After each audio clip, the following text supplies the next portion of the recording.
She looked me in the eye and said, "I'm not responsible for your needs." 4 words that shattered our marriage. But I didn't scream. I didn't beg. I made her feel exactly what life without me really looked like. Jake had always believed that love wasn't about fireworks. It was about consistency. It was picking up dinner when the other had a long day, noticing the small changes, asking how someone feels, and genuinely listening. For the past 7 years, he'd lived that belief every single day. But lately, things had changed. It started on an ordinary Thursday night. Jake was sitting beside his wife, Emily, on the couch. The TV was on, but he wasn't watching it. His attention was on her, or more specifically, on how she didn't even seem to notice him anymore. He tried again. "How was work?" Emily didn't look up from her phone. "Fine." One word, no eye contact, no curiosity in return. And it wasn't the first time. It had been like this for weeks, maybe longer. Jake couldn't remember the last time they had a real conversation. Later that night, he tried again. "We haven't really talked in a while. I feel like we're just existing next to each other." Emily didn't even pause what she was doing. "I don't know what you want me to say. I'm tired." That word again. Tired. Always tired. Tired when he asked to go out. Tired when he reached for her hand. Tired when he just wanted to sit close and talk about something real. Jake had been patient. He told himself it was a phase. Maybe she was stressed. Work had been hard on both of them lately, but now looking at her so completely checked out, he felt something else creeping in. "You're tired," he said quietly. "But this isn't just tonight. It's been months. I feel like I'm the only one even trying anymore." Emily finally looked at him, not with anger, not even sadness, just indifference. "I'm not responsible for your needs," she said, and turned back to her phone. Jake didn't respond. He couldn't. The words hit harder than he expected. Not because they were loud or cruel, but because they were final, delivered so casually like she was stating a fact, not ending a marriage. He sat in silence, the weight of her statement sinking in. In that moment, everything became clear. This wasn't a rough patch. It wasn't burnout. It was a decision, a slow, silent one she'd made without ever saying it out loud. She'd stopped choosing him, and that's when Jake made a decision too. If she wasn't responsible for his needs, then he wasn't going to be responsible for hers.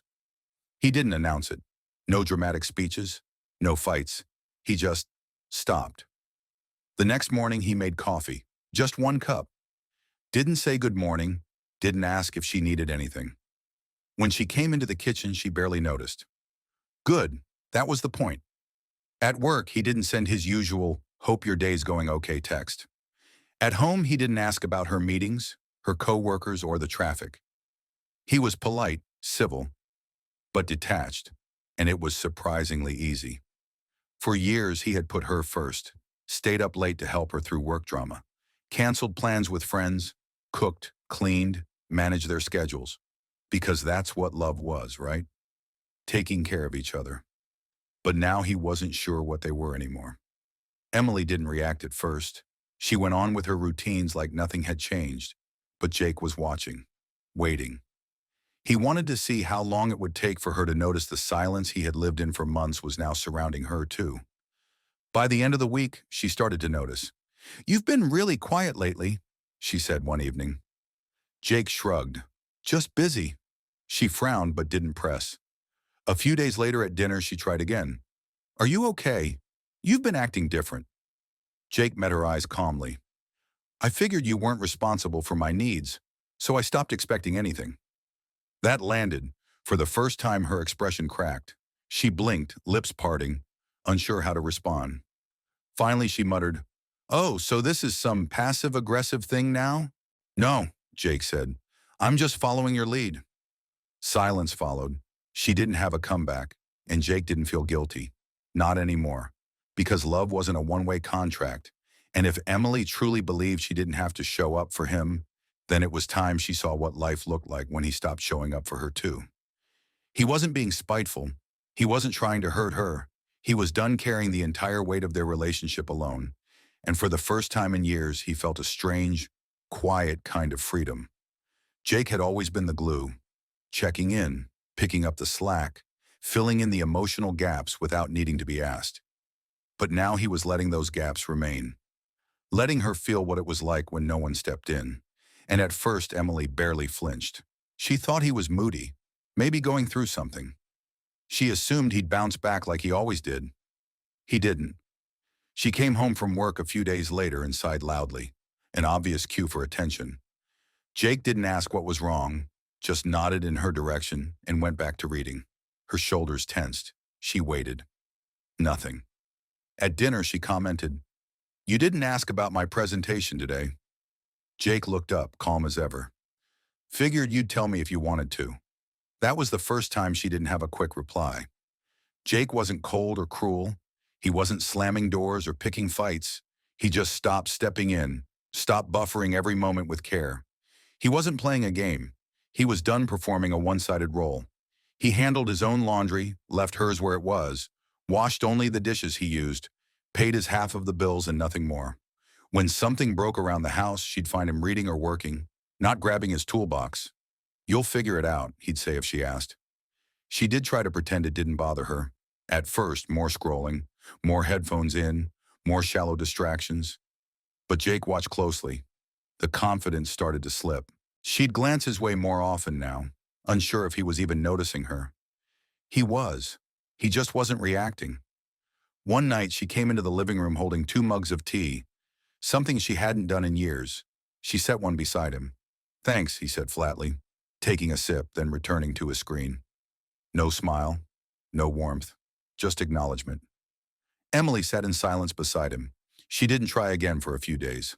The next Friday night, once their usual movie and takeout ritual, Jake cooked a simple dinner for himself and ate at the counter. No offer to include her, no small talk.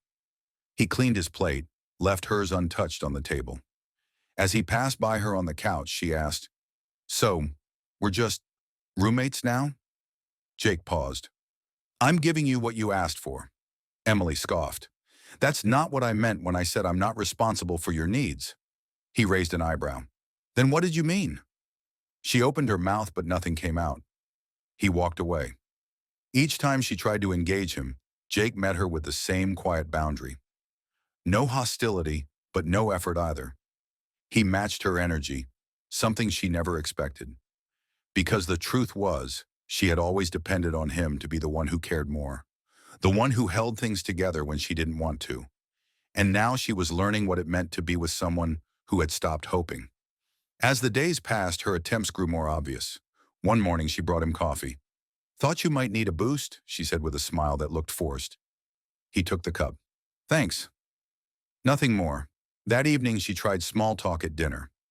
"Remember that trip to Oregon? The one where we got lost for 2 hours?" Jake nodded.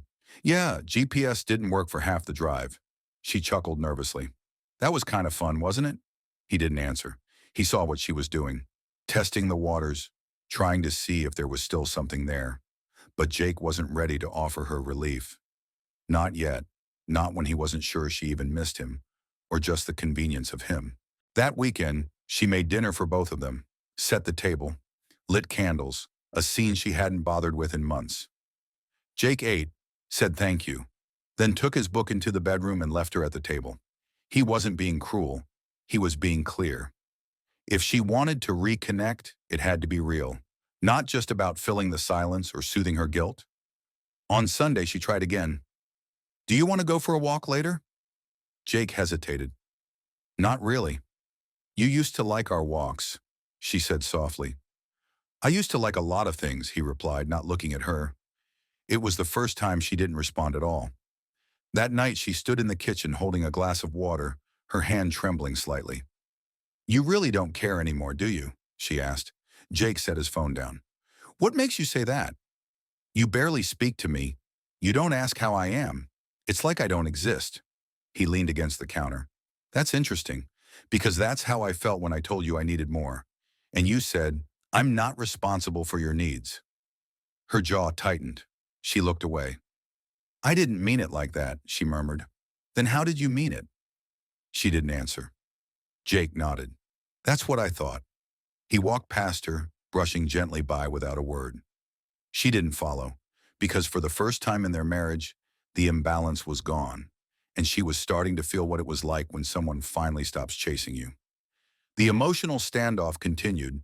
Jake kept to his rhythm, efficient, detached, consistent, not cold, not angry, just absent, present in body but unreachable in every way that mattered.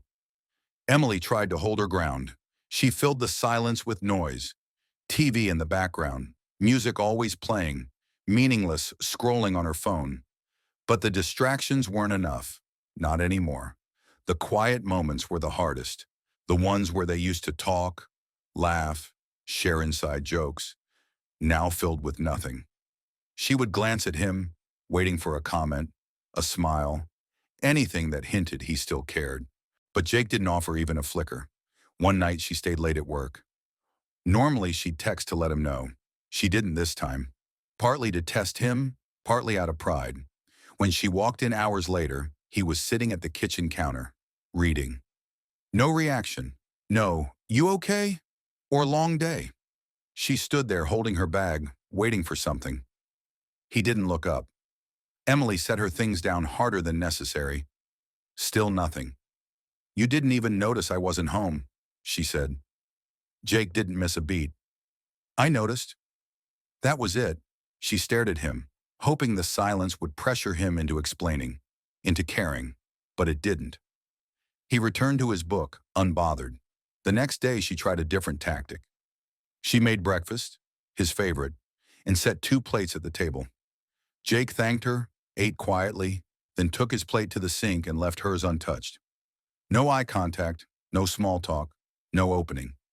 She was starting to realize this wasn't temporary. Jake wasn't sulking. He wasn't looking for an apology. He was done trying to fix something that had only broken him, and that terrified her. That Friday she had plans with friends, her usual escape. But when she came home, something was different. The noise she relied on to avoid thinking had faded the moment she walked through the door. The house wasn't just quiet. It felt foreign, empty in a way it hadn't before. Jake was in the living room, not waiting for her, just there, calm, unreadable. Emily lingered by the door, hesitant. It wasn't fun, she said suddenly. Jake looked up. What wasn't? Being out, with them. It just felt off. He nodded once. Guess that happens. She waited for more. He gave her nothing. She wanted to argue, to snap, to accuse him of punishing her. But deep down she knew better. He wasn't doing this to her. He was doing what she had asked for, living his own life, without expectation, without partnership. And now she was living it too. That night she sat alone on the couch, scrolling but not really seeing anything. She kept glancing toward the hallway, wondering if he'd come sit beside her like he used to. He didn't. When she finally came to bed, Jake was already asleep, or at least pretending to be. She lay down slowly, staring at the ceiling, listening to the silence stretch between them. The next morning she tried again, made coffee, set his mug in front of him. This time she added, I hope today's better. Jake met her eyes. Thanks. Still nothing more. Later that week she brought up an old memory, one of their favorites, the time they accidentally ended up at a stranger's wedding while on vacation.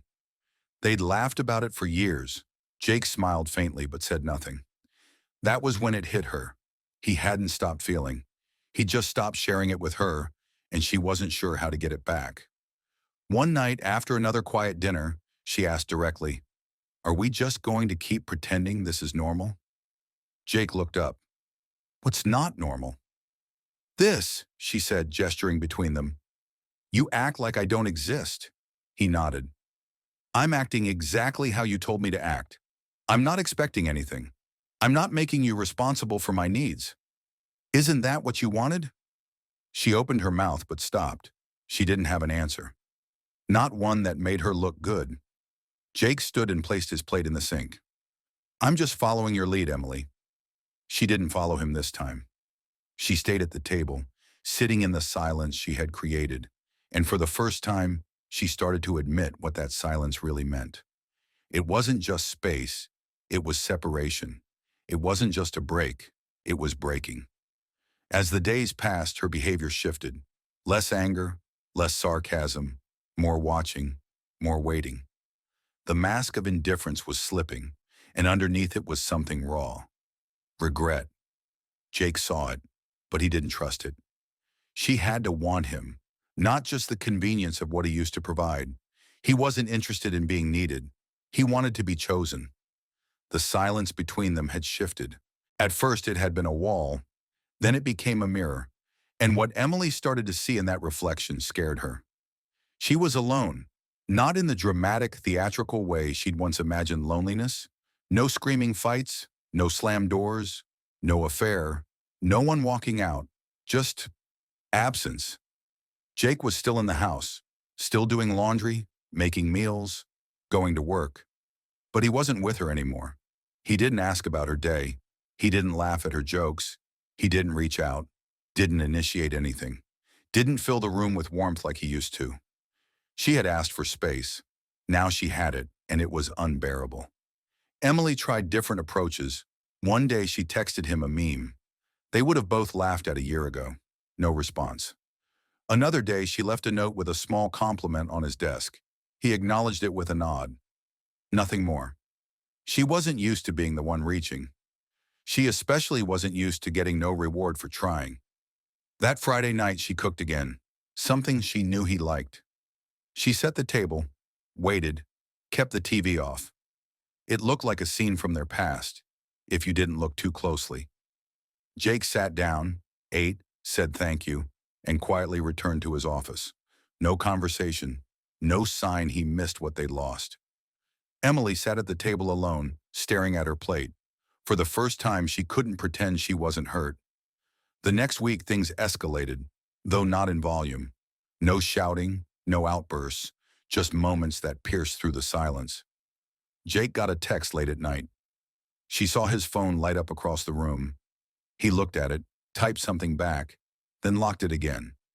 He never explained who it was. She never asked. She didn't have the right anymore. That realization hit her harder than she expected. Later, she caught herself watching him, not like a partner, but like an outsider, trying to read him, trying to gauge if there was still something left. But she couldn't tell. He was calm, measured, unreadable. She wasn't sure whether that scared her more, or the possibility that she no longer had any real influence on him. Then came the breaking point. It was a Tuesday night. She was doing dishes when Jake walked in, grabbed a glass of water, and turned to leave. "You don't even care anymore, do you?" she asked suddenly. Jake paused. "What makes you say that? You don't talk to me. You don't ask how I'm doing. You barely look at me."